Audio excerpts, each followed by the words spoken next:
c'est Julien.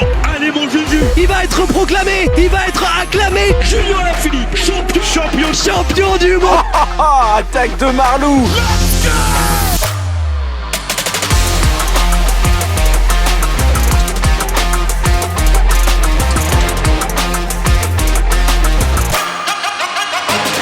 La Grande Presse 2023 by Vélo Podcast de retour avec une nouvelle équipe aujourd'hui, la Jayco Alula, et avec moi Titouan de Vélo Futé. Salut Titouan. Salut Guillaume, ça va ? Ça va et toi ? Mieux que toi je pense.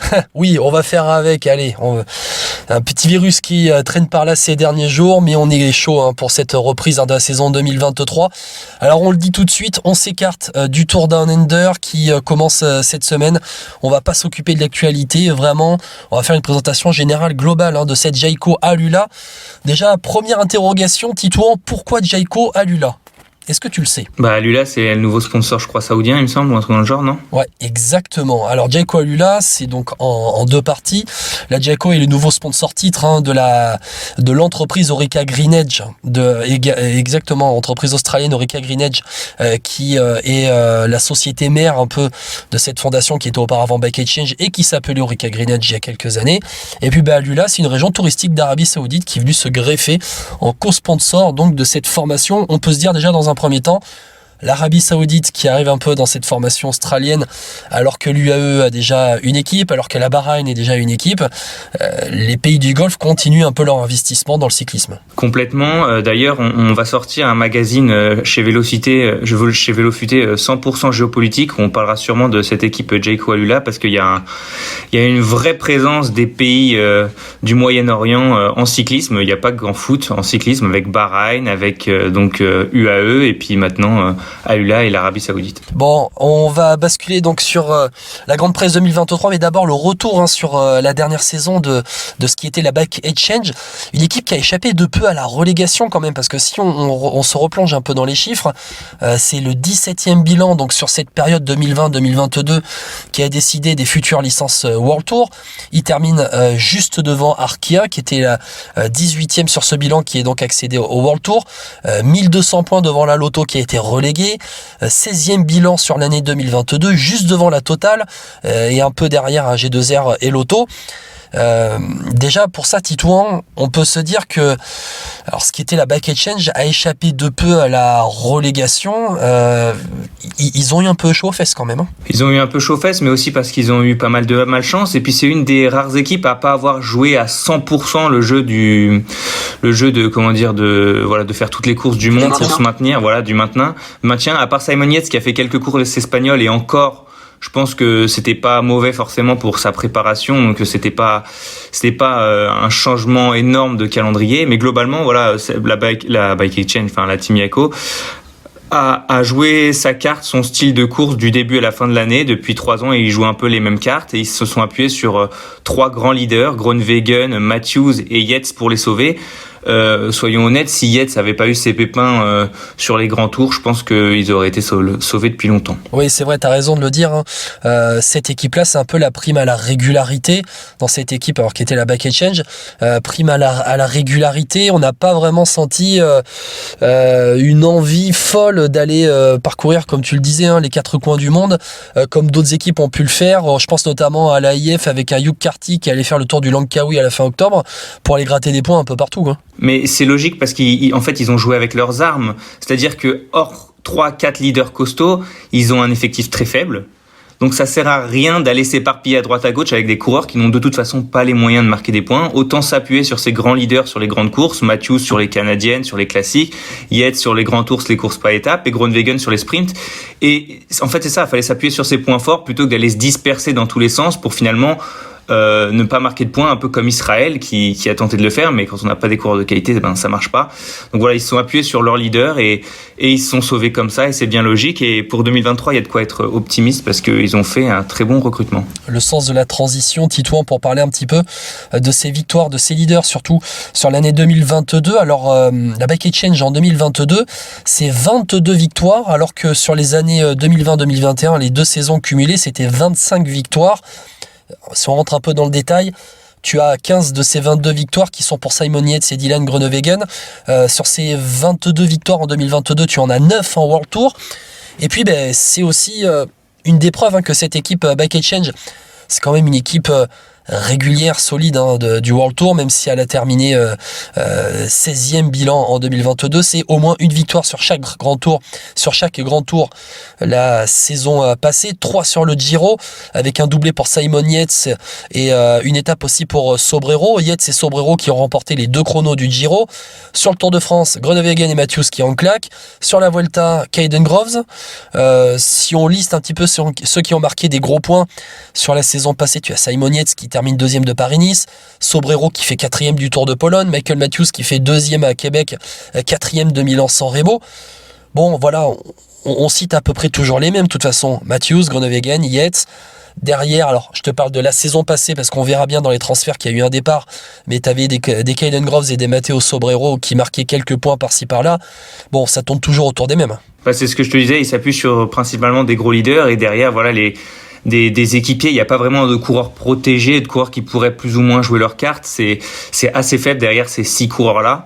Groenewegen a été recruté en 2022 justement pour scorer un petit peu parce qu'il scorait beaucoup moins, comme tu l'as précisé, 25 victoires en 2 saisons, 22 cette année, enfin l'année dernière. Voilà, Groenewegen a été recruté dans cette optique. Maintenant, ils sont en train petit à petit de lui créer aussi un train pour qu'il soit mieux emmené parce qu'il a eu pas mal de problèmes de placement qui ont fait qu'il ratait quelques victoires. Moi, je pense qu'intrinsèquement, Groenewegen, c'est plus fort que Jacobsen en termes de puissance pure et de vitesse pure. Maintenant, Jacobsen est mieux emmené et souvent mieux placé, et ce qui fait que c'est actuellement un sprinter plus complet, mais Groenewegen bien emmené peut faire de gros dégâts. Groenewegen, c'est 7 victoires en 2022. Simon Yates, à titre de comparaison, c'est 8. Sur cette équipe Bike Exchange, Jayco Alula, on a l'impression que c'est une équipe à qui il manque très peu pour aller péter un peu le top 10 mondial dans le bilan des équipes. Il manque quoi? Pas assez de leaders pour cette équipe-là, par exemple. Ça tourne trop autour d'eux. Il faudrait peut-être recruter un gros leader de plus pour, je sais pas, viser d'autres grands tours, par exemple, autres que Simon Yates. Je pense pas que forcément ce soit un problème de leader. Au contraire, ils ont un sprinter, ils ont un coureur de classique, ils ont un coureur de grand tour. Voilà, c'est une équipe qui est vraiment très complète. Elle est capable de briller un peu sur tous les terrains, ce qui n'est pas le cas de toutes les équipes. Donc à ce niveau-là, ils sont complets. Simplement, je pense que ça manque derrière de coureurs un peu plus de qualité, un peu plus de densité en termes de qualité pour briller sur des plus petites courses quand les gros leaders sont pas là. En continental, par exemple, voilà. Et en l'occurrence, pour l'instant, c'était pas trop le cas, mais je pense qu'en 2023, ça le sera plus parce que le recrutement a été intéressant. Ils ont recruté un mec comme Félix Engelhardt qui a une belle pointe de vitesse. Voilà, il y a des coureurs qui sont venus et qui sont venus compléter cet effectif pour apporter un peu plus de qualité, un peu plus de densité afin justement de grimper au classement. Et moi cette année je les vois bien entre la 10e et la 14e place. Alors juste avant de parler des transferts de l'hiver, je voudrais juste qu'on s'arrête sur un homme, c'est Michael Matthews. Alors Michael Matthews, je parlais de son année 2022, il fait 2e au Grand Prix de Québec, il fait 4e de Milan-San Remo. C'est quelqu'un qu'on a connu au top niveau mondial. C'est un petit peu à l'image de cette équipe finalement, Michael Matthews. On a longtemps parlé d'un petit souci mental peut-être, d'un déclic qu'il manquait sur une grosse victoire pour enclencher la machine. C'est quand même un des meilleurs sprinter punchers au monde depuis pas mal d'années. Si je veux t'en parler, c'est parce que finalement un Michael Matthews qui scorerait comme il devrait scorer, il t'emmènerait cette équipe beaucoup plus haut. Après, l'année dernière, il a quand même scoré pas mal, Michael Matthews, globalement. Il a été un petit peu décevant sur les grosses classiques, on va dire, parce qu'on l'attendait. Il n'a pas autant de victoires qu'on s'attend. Matthews, ça n'a jamais été forcément un coureur qui claque énormément de victoires. Il manque d'une plus grande vitesse de pointe pour gagner sur les sprints. Et en termes de puncher, il y a toujours meilleur que lui. Un Van Der Poel, un Van Aert, un Pogacar. Il y a eu Sagan avant. Mais par contre, lui, il est régulier et toujours placé. On le voit, comme tu l'as dit, sur les grandes courses. Il fait 4e de San Remo, 11e du Ronde, 7e de l'Amstel, 7e de la Flèche Brabançonne. Bon, ce qui est dommage, c'est qu'il ne finit pas Liège-Bastogne-Liège, mais il est capable de faire un top 10 sur Liège-Bastogne-Liège. Toutes ces grosses courses, tout ce calendrier-là, en fait, est fait pour lui. Toutes ces classiques d'un jour sont faites pour lui. Matthews, on parle d'un coureur top 20 mondial, globalement. voilà, capable de briller sur énormément de terrains différents. Il peut même faire de très bons contre-la-montre. Il grimpe bien, on l'a vu sur le Tour de France avec sa victoire magnifique et son duel face à Bettiol. Voilà, c'était assez exceptionnel. Amande. Donc Matthews, il a 32 ans, il est pas vieux, il est loin d'être carbo. Il va sûrement refaire une très belle saison. Maintenant, le voir gagner 10 victoires, non. Voilà, il va sûrement en claquer 3, 4 peut-être. Mais il sera toujours placé et c'est ce qui est important pour marquer de gros points pour Bike Exchange, enfin pour la team Yako Alula. Tu parlais, Michael Matthews, Jan Groenewegen, Simon Yates, les 3 coureurs, les 3 leaders de la Bike Exchange. Maintenant, Jayco Alula, c'est top 50 mondial, tout simplement. Et c'est pas forcément étonnant. Bon, Jayco Alula, maintenant, on va en parler. On fait la transition vers 2023 avec les transferts de l'hiver. On va d'abord parler des départs. On va faire monter un peu la sauce. Parler des départs. Moi, il y a quand même quelques départs que je me suis noté. Caden Groves à la Alpecin, Diane Smith à l'Intermarché, Nick Schulz à l'Israël. Allez, je t'en dis d'autres comme ça. Alex Edmondson à la DSM, Jack Bauer et Damien Hawson dans la future équipe de Nibali, la Q36.5. Et puis après, les retraites de Kangert, Cameron Meyer et Sam Bowley. Parmi les départs, Caden Groves quand même.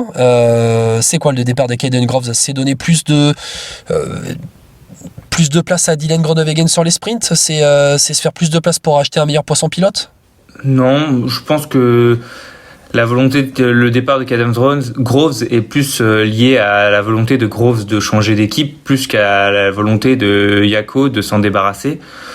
Maintenant, voilà, le départ de Groves a libéré de la place et la team Yako a recruté assez intelligemment en allant chercher un petit grimpeur, Filippo Zana, qui a un bon potentiel. Champion d'Italie. Voilà, champion d'Italie, qui grimpe très bien et qui va amener un peu plus de densité en montagne, parce que finalement Simon Yates était souvent très seul dès que la route s'élevait. Ça leur a permis de recruter Eddie Dunbar, un bon puncher grimpeur de chez Ineos, encore jeune et qui lui voudrait se développer, avoir un peu plus sa chance. Il souhaitait en fait prendre des responsabilités et il pourra justement en prendre en 2023. Maintenant, est-ce que ça va fonctionner dès 2023, je suis pas sûr. Et ça a aussi permis pour moi, un bon coup, c'est de recruter Zdenek Stibar. De la Quick Step. Très fort en cyclocross, même s'il a 37 ans, il a commencé sur la route sur le tard. Donc voilà, je pense pas qu'il soit complètement carbo ou cramé. Il a eu des saisons difficiles dernièrement, mais voilà, ça va être un vrai support pour Michael Matthews et en même temps, il est capable d'aller en claquer 2-3 s'il retrouve le niveau qu'il avait il y a 3 ans. Donc moi j'aime bien le recrutement qu'a fait cette équipe Yako et j'ai hâte de voir ce que ça va donner, mais je pense que la saison sera meilleure que les précédentes. Tu parlais de Zdenek Stibar qui n'a pas été renouvelé par la Quick Step et la petite histoire, c'est qu'en fait c'est la femme de Michael Matthews qui a vu que Zdenek Stibar n'était pas renouvelé par Lefebvre. Il en a informé son mari, elle en a informé son mari, Michael Matthews, qui en a ensuite parlé à l'équipe Jayco Alula pour aller contacter Zdenek Stibar. C'est Stibar lui-même qui en a parlé dans un podcast il y a quelques jours. Parmi les autres arrivés, il y a un Alessandro De Marchi qui arrive de l'Israël aussi, il y a un Postelberger qui arrive de la Bora, un Chris Harper de la Jumbo, et puis tu en parlais, le petit jeune allemand Félix Engelhardt, champion d'Europe espoir en 2022. Tu parlais Filippo Zana aussi. Moi, franchement, le recrutement qui me hype le plus, c'est Filippo Zana. J'ai pas envie de te dire que ce sera un leader bis par rapport à Simon Yates, je vais quand même pas aller jusque-là. Mais il aura peut-être un calendrier un peu parallèle à Simon Yates. Je ne sais pas si Simon Yates s'oriente plus vers le Tour de France. Filippo Zana peut-être plus sur le calendrier italien. Ça peut être intéressant quand même. Ou tout simplement avoir un apport supplémentaire pour Simon Yates sur certaines courses. Alors je sais que notre ami Phoenix croit beaucoup en Filippo Zana. Moi je ne serais pas aussi, j'en attends pas autant que lui. Maintenant c'est quand même un bon potentiel, un coureur qui est capable d'aller claquer par exemple une victoire d'étape sur le Giro, voire pourquoi pas un maillot de la montagne. Donc il a de quoi faire de belles choses. Il peut aussi briller sur les classiques italiennes de fin de saison. Voilà, c'est un coureur très intéressant qui va vraiment amener un plus quand même à cette équipe Yako. Maintenant, pour moi, ce sera pas un Simon Yates bis. Yates, c'est quand même un coureur très fort qui est capable de gagner un grand tour, qui a un excellent punch, qui est capable de gagner des chronos. Zana, il en est loin. Il a déjà 23 ans. C'est encore jeune, mais il a déjà 23 ans. Il n'a pas prouvé non plus de choses exceptionnelles depuis ses 3 saisons en pro. Donc voilà, je reste mesuré sur sa potentielle impact dans sa nouvelle équipe. Maintenant, c'est évident que ce sera quand même un gain pour l'équipe australienne. Après, on verra bien ce que ça peut donner aussi, parce que Zana, il va changer un peu de dimension. Il n'était qu'à la Bardiani, entre guillemets. Là, il va avoir l'entraînement, le développement d'une équipe World Tour, le calendrier World Tour. Voilà, ça va peut-être lui permettre de passer un cap à Filippo Zana. Tu peux nous parler un peu de Félix Engelhardt? Tu en as parlé très vite fait il y a quelques minutes. Félix Engelhardt, qui est champion d'Europe Espoir la saison passée. Toi, tu en attends quoi de ce jeune Allemand? J'attends que ce soit... j'espère que ce sera un coureur qui puisse scorer pas mal sur des courses continentales. C'est un coureur qui a une belle pointe de vitesse, mais qui grimpe aussi assez bien. Il a fini 6e du Baby Giro. Donc c'était une performance intéressante. Comme je disais, il a une belle vitesse de pointe. C'est un coureur assez complet. Donc j'espère le voir sur les courses continentales. Justement, c'est ce qui manquait un petit peu à la Team Yako, qui, comme je le disais, se concentrait surtout sur ses grands leaders et avait peu de monde pour briller sur les plus petites courses. Lui devrait avoir cette opportunité-là. Il a que 22 ans, donc il a de quoi faire. Maintenant, quand on regarde son calendrier de début de saison, il est plutôt parti pour faire l'Estrade Bianche, Kuurne-Bruxelles-Kuurne, Loom-Loop, donc plutôt des grosses courses. Donc à voir ce qu'il sera capable de faire sur ces courses-là. Je suis pas certain qu'il puisse directement faire des top 10 sur ce genre de courses, mais voilà, j'espère qu'il par la suite ira faire des courses un peu moins réputées, afin de montrer toutes ses qualités. Et peut-être qu'il apprendra à vitesse grand V avec un Michael Matthews dans l'équipe. De manière générale, ces transferts de l'hiver 2022, de cet hiver là 2022-2023 pour la Jayco Alula, on stabilise l'effectif et on renforce les groupes qui seront autour des gros leaders. Ouais, c'est ça. Stybar vient renforcer Michael Matthews sur les classiques, comme Félix Engelhardt sûrement. Dunbar vient renforcer et Zana vient renforcer le pôle montagne, course à étapes. Et De Marquis vient essayer d'apporter son petit plus sur les grands tours avec des victoires d'étapes potentielles, même si de ce côté-là, on a vu qu'ils n'avaient pas de problème avec Matthews ou Yates qui était capable et Groenewegen qui était capable d'en décrocher. Je rajouterais Lucas Pottelberger qui lui est capable aussi d'aller remporter une belle étape en baroudeur et qui a un gros coffre, qui sera un équipier globalement sur tous les types de profils, que ce soit sur les classiques ou sur les courses à étapes. Donc un recrutement malin qui vient, comme tu dis, enrichir chaque pôle sprint, montagne, etc. 2023 maintenant, 2023 pour la Jayco Alula. Bon, tu viens d'en parler, les trois gros leaders, on en parle depuis le début de toute façon. Simon Yates, Michael Matthews, Dylan Groenewegen, les trois leaders la Jayco, ça change pas, on repart comme l'année dernière. Je vais pas dire comme en l'an 2000, mais bon. On repart comme l'année dernière. Maintenant, je pense qu'ils attendent beaucoup d'Eddie Dunbar. On a vu qu'il l'avait auto-proclamé leader sur le Giro. Donc et ça veut dire qu'ils attendent vraiment que Dunbar prenne le leadership sur plusieurs courses. Il aura un calendrier différent de celui de Simon Yates, qui lui se concentrera sur le Tour de France. Il était en retrait la Ineos à la fin. Il était en retrait d'Ineos, mais c'est quand même paradoxalement le coureur Ineos qui a remporté le plus de courses à étapes l'année dernière, même si c'est pas les plus réputés. Il a remporté le Tour de Hongrie et une autre course à étapes, je ne sais plus laquelle. Mais en gros, c'est le seul à avoir gagné 2 courses à étapes l'année dernière. Donc ça montre qu'il a des petites qualités. Maintenant, je pense pas que ce soit un pur grimpeur. Pour moi, il a un bon punch. Je pense plus que ce soit un puncher. Maintenant, lui, s'il croit à ses chances, il se connaît mieux il se connaît lui mieux que nous. Mais je suis pas convaincu que sur un grand tour, Eddie Dunbar soit la bonne solution. Par contre, sur des courses d'une semaine ou des classiques d'un jour, il peut nous faire de belles surprises. Un petit coureur, j'aimerais qu'on en parle pour terminer, c'est un certain Matteo Sobrero. On n'en a pas plus parlé que ça dans ce podcast pour l'instant. Matteo Sobrero, quel avenir pour lui maintenant? Sobrero qui a quand même terminé 4e du Tour de Pologne la saison passée, qui a remporté un contre-la-montre du Giro. Sobrero, on en attend quoi? On attend, est-ce qu'il rentre un peu dans le top 10 des rouleurs mondiaux? Peut-être qu'il... Ah oui, largement. Quand tu remportes un contre-la-montre du Giro, t'es automatiquement dans les 10 meilleurs. C'est quand tu fais 4e du contre-la-montre championnat d'Italie, tu l'es automatiquement. J'ai toujours un peu de réserve par rapport au contre-la-montre des grands tours. Tu vois, il fait 5e du prologue, fait 5e du prologue sur le Tour de Romandie. Globalement, il fait 10e sur le Tirreno. Il est toujours dans le top 10 de chacun de ses contre-la-montre. Et il me semble qu'en 2021, si je dis pas de conneries, il fait il fait un bon contre-la-montre des championnats d'Europe ou non? L'année dernière, il fait 15e des championnats du monde l'année dernière en contre-la-montre. Et en 2021, il est champion d'Italie du contre-la-montre devant des gars comme Affini ou Cataneo ou Filippo Ganna. Donc oui, moi je pense qu'il est largement dans les 10 meilleurs du contre-la-montre. Bon, Matteo Sobrero, est-ce qu'il pourrait peut-être s'orienter aussi sur les courses par étapes? Je te reparle du Tour de Pologne, c'est une course World Tour qui est pas forcément là où il n'y a pas le plus gros plateau du peloton mondial, mais avec ses capacités de rouleur et sa grosse caisse, Matteo Sobrero, s'il se met à bien grimper, il peut peut-être aller terminer sur le podium ou le top 5 de certaines courses par étapes comme celle-là. Comme le Tour de Pologne, oui. Maintenant, je pense qu'en effet, il y a des rouleurs comme ça qui se sont adaptés pour devenir de bons grimpeurs. De base, ils passent de toute façon assez bien la montagne. C'est pas un pur grimpeur, mais voilà, il passe bien la montagne.